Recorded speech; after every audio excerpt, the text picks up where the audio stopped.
नमस्कार, स्वागत है आप सभी का डीडी न्यूज के इस खास बुलेटिन एक्सप्रेस 100 में, जहां हम आपके लिए लेकर आते हैं राजनीति, मनोरंजन, देश, दुनिया, खेल और व्यापार जगत की सभी बड़ी खबरों को एक्सप्रेस यानी फटाफट अंदाज में। मैं हूं शहला निगार। आइए खबरें देखते हैं तेज रफ्तार के साथ। प्रवर्तन निदेशालय ने कर्नाटक के कथित वाल्मीकि घोटाले के संबंध में बड़ी कार्रवाई करते हुए धन शोधन जांच के तहत आज बेल्लारी में एक सांसद और 3 विधायकों के ठिकानों पर की छापेमारी। प्राथमिकियों में आरोप लगाया गया है कि कर्नाटक महर्षि वाल्मीकि एसटी विकास निगम के खातों से करोड़ों रुपए की धनराशि को फर्जी खातों में भेजा गया और फर्जी संस्थाओं के माध्यम से काले धन को सफेद में बदला गया। उत्तर प्रदेश में विवाह पंजीकरण को लेकर नियम बदल गए हैं। इलाहाबाद हाईकोर्ट के एक फैसले के बाद आईजी स्टाम्प ने विवाह पंजीकरण के नियम में काफी बदलाव कर दिया। अब सहायक निबंधक कार्यालय में विवाह पंजीकरण कराने के दौरान वर और वधू पक्ष के रक्त संबंधी यानी कि माता पिता, भाई बहन, दादा दादी, नाना नानी या फिर बालिग पुत्र पुत्री की मौजूदगी अनिवार्य होगी। मुख्य चुनाव आयुक्त ज्ञानेश कुमार ने स्टॉकहोम में अंतर्राष्ट्रीय IDEA सम्मेलन के अवसर पर चुनाव प्रबंधन निकायों के प्रमुखों के साथ द्विपक्षीय बैठकें की। इन बैठकों का उद्देश्य चुनाव प्रबंधन और लोकतांत्रिक सहयोग में भारत की दीर्घकालिक साझेदारी को और मजबूत करना है।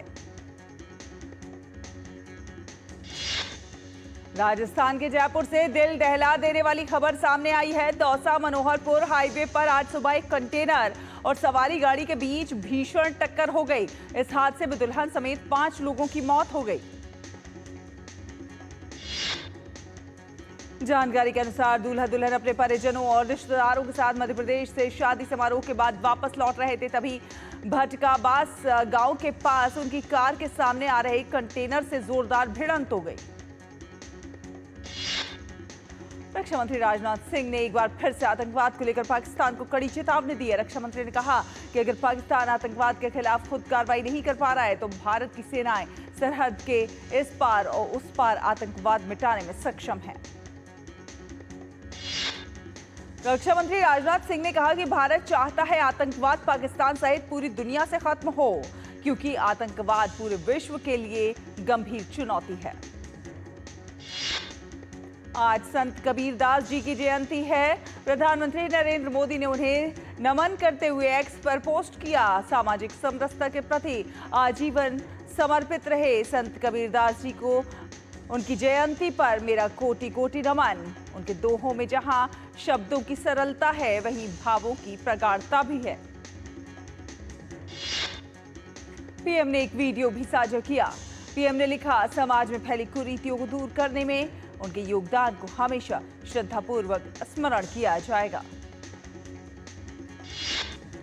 पीएम ने एक अन्य पोस्ट में लिखा कि इंफ्रा क्रांति के 11 साल हो गए हैं, जिससे बेहतरीन इंफ्रास्ट्रक्चर को जोड़ा गया है, जिससे भारत की विकास दर में वृद्धि हुई है। भारत का तेजी से फैल रहा इंफ्रा नेटवर्क जीवन को आसान बना रहा है। पीएम ने कहा, अगली पीढ़ी के बुनियादी ढांचे के लिए भारत का प्रयास स्थिरता और दीर्घकालिक दृष्टि से प्रेरित है। यह आत्मनिर्भर भारत की नींव रख रहा है। केंद्रीय वाणिज्य और उद्योग मंत्री पीयूष गोयल आज से स्वीडन के दौरे पर रहेंगे। इससे पहले पीयूष गोयल स्विट्जरलैंड की यात्रा पर थे। इस दौरान पीयूष गोयल ने स्विट्जरलैंड के बर्न में स्विस उद्योग जगत के दिग्गजों के साथ महत्वपूर्ण बैठकें की। केंद्रीय मंत्री पीयूष गोयल ने लाइफ साइंसेज समूह नोवार्टिस के प्रतिनिधिमंडल से मुलाकात की। इस दौरान पीयूष गोयल ने स्विस कंपनियों को भारत में निवेश के लिए प्रोत्साहित किया। पीयूष गोयल ने कहा कि भारत में स्विट्जरलैंड से $100 बिलियन का निवेश आने की संभावना है। इससे स्पेस, इंजीनियरिंग, फूड प्रोसेसिंग और फार्मिंग सेक्टर में निवेश बढ़ने की है उम्मीद। मिजोरम की राजधानी आइजोल पहली बार राष्ट्रीय रेलवे नेटवर्क से सीधे जुड़ गई है। केंद्रीय मंत्री अश्विनी वैष्णव ने आइजोल को भारत के अन्य हिस्सों से जोड़ने वाली इस ट्रेन का वीडियो सोशल मीडिया पर साझा किया। ये मार्ग कठिन पहाड़ी इलाकों से होकर गुजरता है। जल्दी ही इस रूट पर यात्रियों के लिए भी ट्रेनें शुरू कर दी जाएंगी। इससे मिजोरम के लोग दिल्ली जैसे बड़े शहरों तक सीधी ट्रेन यात्रा कर सकेंगे। राजा रघुवंशी हत्याकांड के चारों आरोपियों को मामले में आगे की जांच के लिए 7 दिन की ट्रांजिट रिमांड मिलने के बाद शिलांग सदर पुलिस स्टेशन लाया गया। सोनम रघुवंशी को भी शिलांग सदर पुलिस स्टेशन में रखा गया है। विदेश मंत्री एस जयशंकर 7 दिन के विदेश दौरे पर हैं। अपनी यात्रा के दौरान डॉक्टर एस जयशंकर ने ब्रसेल्स में यूरोपीय संसद के सदस्यों से मुलाकात की। इस दौरान वैश्विक विकास और क्षेत्रीय मुद्दों पर विचारों का आदान प्रदान भी हुआ। एक्स पर पोस्ट करते हुए डॉक्टर एस जयशंकर ने लिखा, आतंकवाद के खिलाफ खुद की रक्षा करने के भारत के अधिकार के बारे में उनकी समझ की भी सराहना की।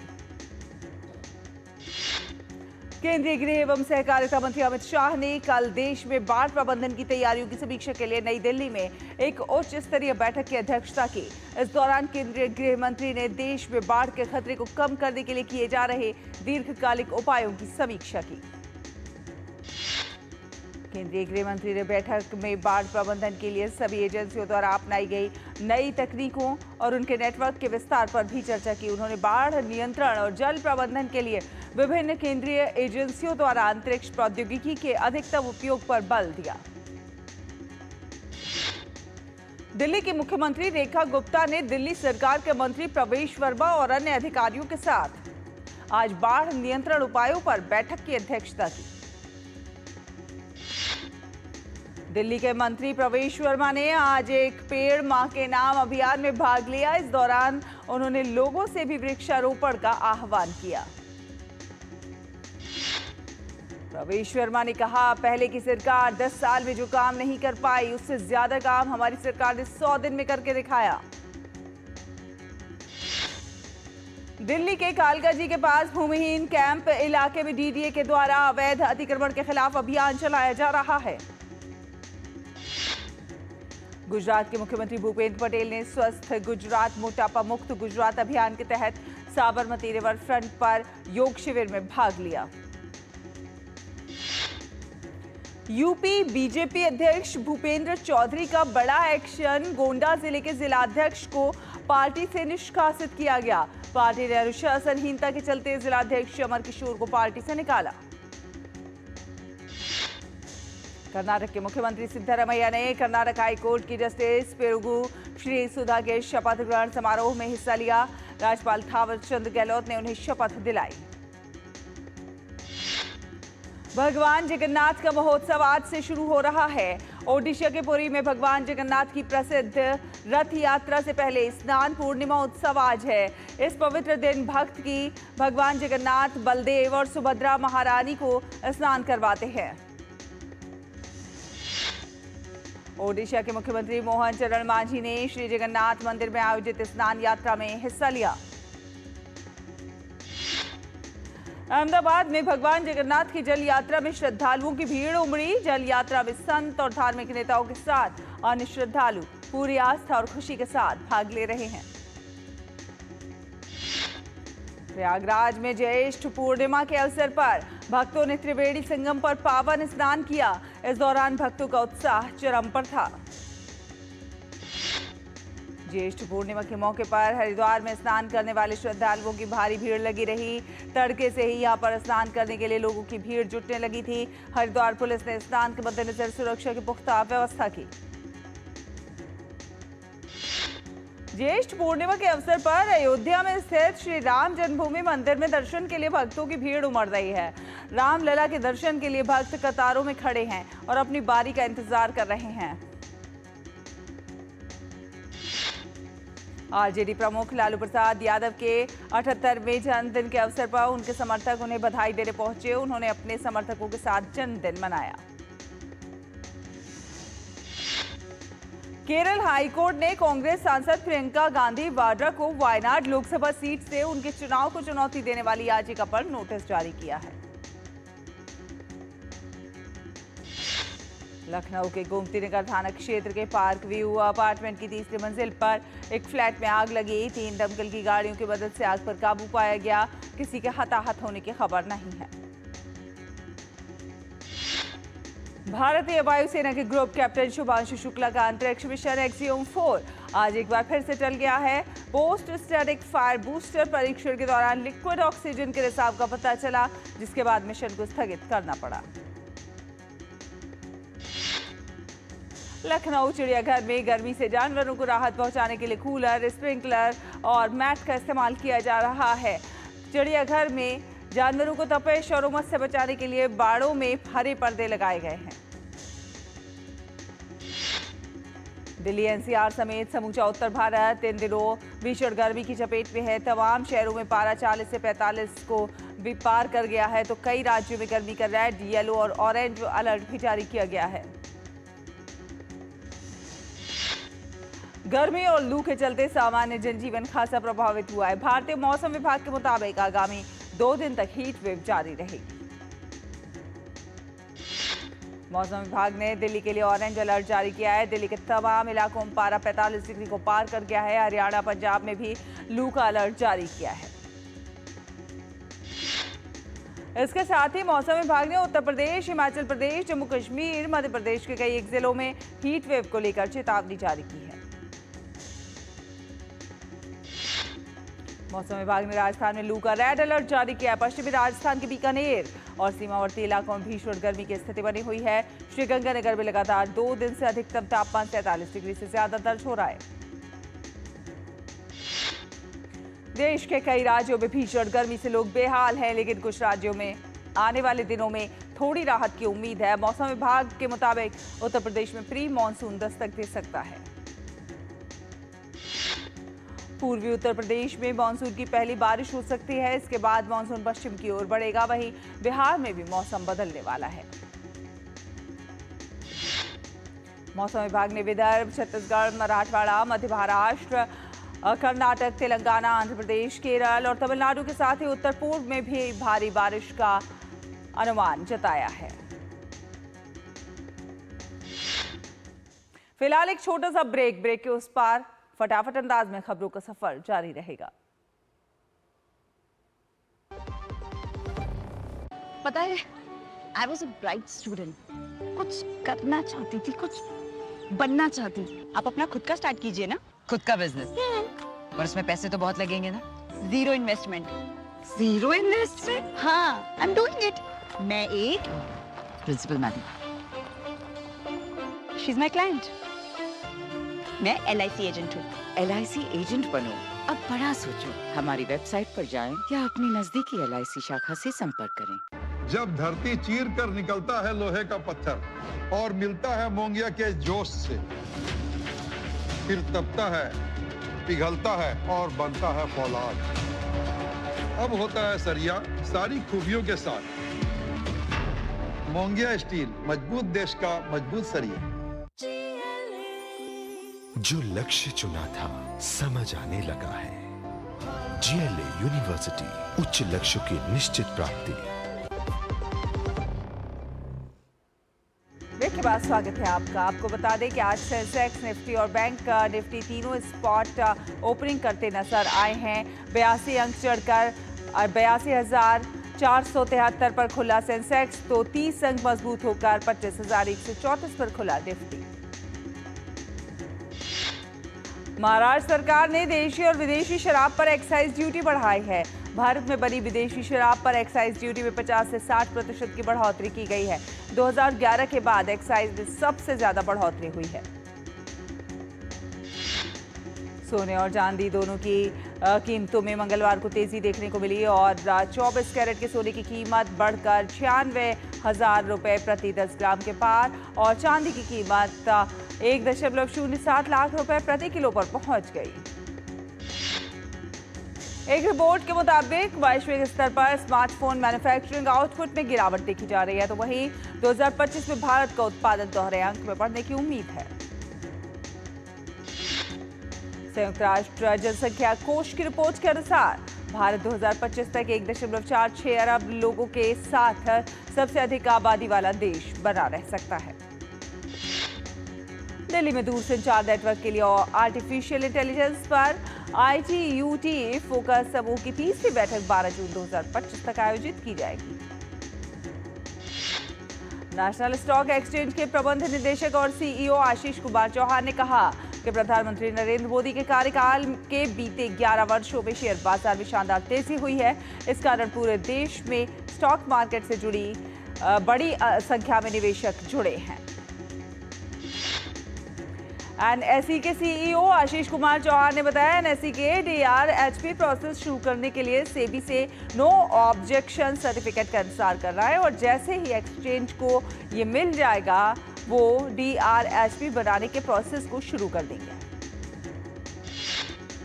भूमि और विकास परियोजनाओं के लिए भारत टॉप 10 वैश्विक निवेश स्थलों में बना हुआ है। भारतीय रियल एस्टेट में संस्थागत निवेश 2025 की पहली तिमाही में $1.3 बिलियन तक पहुंच गया। वित्त मंत्री निर्मला सीतारमण ने एक्स पर पोस्ट करके बताया कि पूंजीगत व्यय में वृद्धि के कारण भारत के बुनियादी ढांचे में पिछले दशक में तेजी से प्रगति हुई है, जो विकसित भारत की दिशा में उल्लेखनीय वृद्धि है।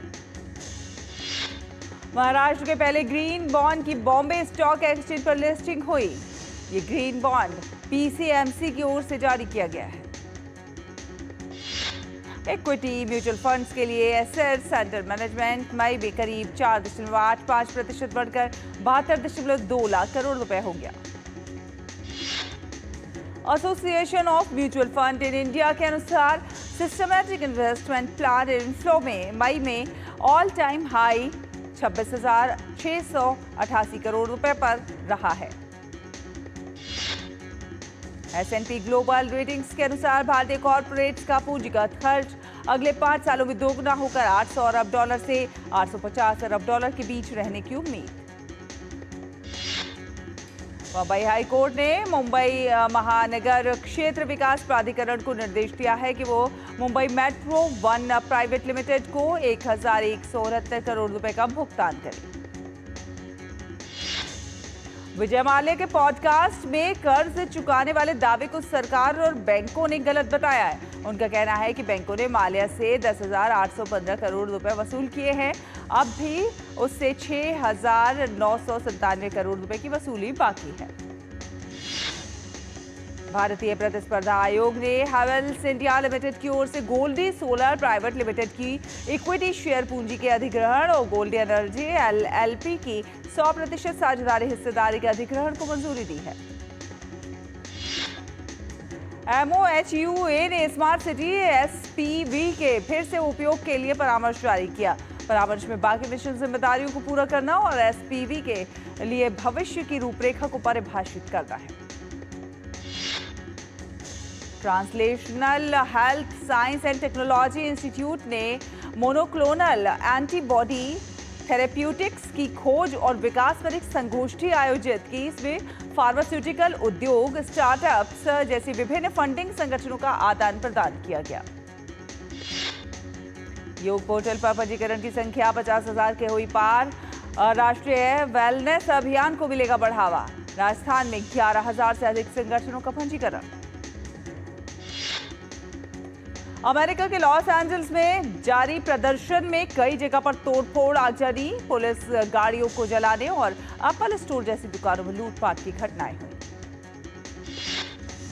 कैलिफोर्निया के डोनाल्ड ट्रंप ने फोर्ट ब्रैग में अपने दौरे में सैनिकों से कहा कि लॉस एंजल्स में विरोध प्रदर्शन राष्ट्रीय सुरक्षा के लिए खतरा है। दूसरी तरफ कैलिफोर्निया की डेमोक्रेटिक नेतृत्व वाली सरकार ने कहा है कि ये कदम सत्ता का दुरुपयोग और अनावश्यक तौर पर उकसावे वाला है। कैलिफोर्निया से डेमोक्रेटिक कांग्रेस सदस्य जॉन गरामेंडी ने राष्ट्रपति डोनाल्ड ट्रंप की लॉस एंजल्स में हालिया विरोध प्रदर्शनों पर कहा कि ट्रंप खुद को देश का राजा समझते हैं और जनता में डर फैला रहे हैं। ऑस्ट्रिया के एक स्कूल में गोलीबारी की एक घटना में 10 लोगों की मौत हो गई है। ऑस्ट्रियाई ब्रॉडकास्टर ORF ने गृह मंत्रालय के हवाले से बताया है कि गोलीबारी में संदिग्ध हमलावर भी शामिल है। ब्राजील के पूर्व राष्ट्रपति जायर बोल्सोनारो देश की सर्वोच्च अदालत के समक्ष एक कथित तख्तापलट योजना में पहली बार गवाही देने के लिए पेश हुए। ब्रिटेन, ऑस्ट्रेलिया, कनाडा, न्यूजीलैंड और नॉर्वे ने बड़ा कदम उठाते हुए इजरायल सरकार के 2 कट्टरपंथी मंत्रियों पर प्रतिबंध लगाया है।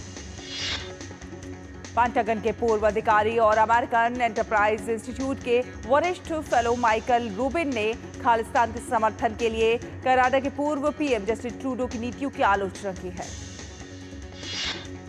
उन्होंने कहा कि जब भी कोई देश इस तरह की विचारधारा को और आतंकवादियों को संरक्षण देता है तब उस देश के हित ही नष्ट हो जाते हैं। कनाडा में रहने वाले पाकिस्तानी नागरिक मोहम्मद शाहजेब खान को आईसिस को सहायता देने और आतंकवादी गतिविधि को अंजाम देने के प्रयास के आरोप में अमेरिका में प्रत्यर्पित किया गया है। अमेरिकी जांच एजेंसी FBI के निदेशक काश पटेल ने बताया कि मोहम्मद शाहजेब खान पर कनाडा से न्यूयॉर्क की यात्रा करने और ब्रुकलिन में एक यहूदी केंद्र में आईसिस की मदद से बड़े स्तर पर गोलीबारी की योजना बनाने का आरोप है। विश्व बैंक की रिपोर्ट में पाकिस्तान की खराब आर्थिक स्थिति सामने आई है। इस रिपोर्ट में 2017-18 और 2020-21 के बीच पाकिस्तान की लगभग 45% आबादी गरीबी रेखा से नीचे है। गाजा में इजराइल की सैन्य कार्रवाई के विरोध करने के लिए यमन के हूती विद्रोही इजराइल पर मिसाइल दागते रहते हैं और कई बार इजराइल ने भी यमन में हूती ठिकानों पर जवाबी कार्रवाई के रूप में हमले किए। अमेरिकी न्याय विभाग ने कहा है कि अमेरिका में अवैध रूप से रह रहे एक चीनी व्यक्ति को प्योंगयांग के निर्देश पर उत्तर कोरिया को बंदूकें, गोला बारूद और अन्य सैन्य सामान निर्यात करने का दोषी पाया गया है। सप्ताहांत से दक्षिण अफ्रीका में भयंकर ठंड के कारण भारी बर्फबारी हो रही है, जिसके कारण सड़कें बंद हो गई हैं, बिजली की आपूर्ति बाधित हुई है। उत्तरी आयरलैंड में भारी विरोध प्रदर्शन के कारण हुई हिंसा में 15 पुलिसकर्मी घायल हो गए हैं। काउंटी एंट्रम के बल्लीमेना में भारी हिंसा देखी गई। वर्ल्ड टेस्ट चैंपियनशिप 2025 का फाइनल ऑस्ट्रेलिया और साउथ अफ्रीका के बीच 8 से 15 जून के बीच खेला जाएगा। वर्ल्ड टेस्ट चैंपियनशिप मुकाबला लंदन के लॉर्ड्स क्रिकेट स्टेडियम में आज से शुरू होगा। दोपहर 2:30 बजे टॉस और 3 बजे से मैच शुरू होगा। ऑस्ट्रेलिया डिफेंडिंग चैंपियन है। 2023 में ऑस्ट्रेलिया WTC चैंपियन बनी। वहीं साउथ अफ्रीका WTC फाइनल जीतने वाली तीसरी टीम बनना चाहेगी। दक्षिण अफ्रीका विश्व टेस्ट चैंपियनशिप फाइनल में मौजूदा चैंपियन ऑस्ट्रेलिया से भिड़ने के लिए है तैयार। झारखंड राज्य क्रिकेट संघ ने MS धोनी के ICC हॉल ऑफ फेम में शामिल होने पर खुशी जताई और एक समारोह का आयोजन कर जश्न मनाया। समारोह में झारखंड राज्य क्रिकेट संघ के अध्यक्ष अजय नाथ शाहदेव, उपाध्यक्ष संजय पांडे समेत एसोसिएशन के कई एक सदस्य शामिल हुए।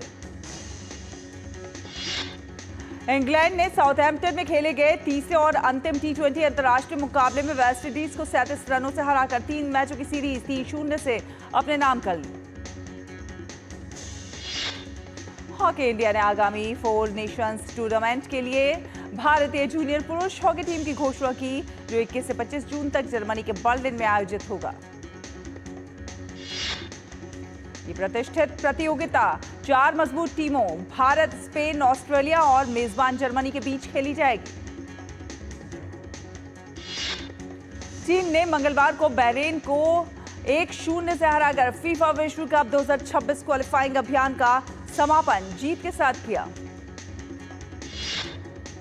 इस जीत के साथ चीन ने क्वालिफायर अभियान में 3 जीत 7 हार के साथ कुल 9 अंक हासिल किए और ग्रुप C में 5वें स्थान पर रहा।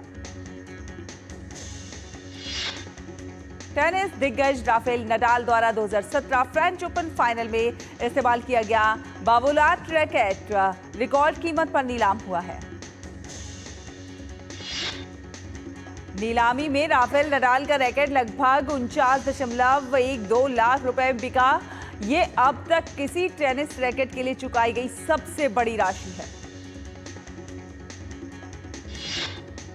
इसी के साथ एक्सप्रेस न्यूज में फिलहाल इतना ही। DD न्यूज पर खबरों का सफर लगातार जारी रहेगा। देखते रहिए DD न्यूज। नमस्कार।